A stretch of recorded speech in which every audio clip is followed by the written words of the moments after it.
அது கை காலம் நல்லா தானே இருக்கியா? உழைச்சி துண்ணா என்ன? ஏய் என்ன?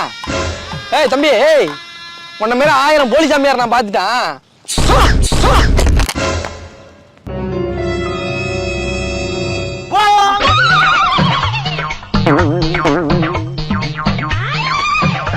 ஒரு சுறவழி கிளம்பியதே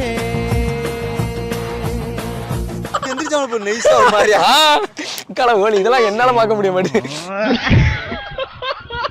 ஏய் பிச்சை எடுத்து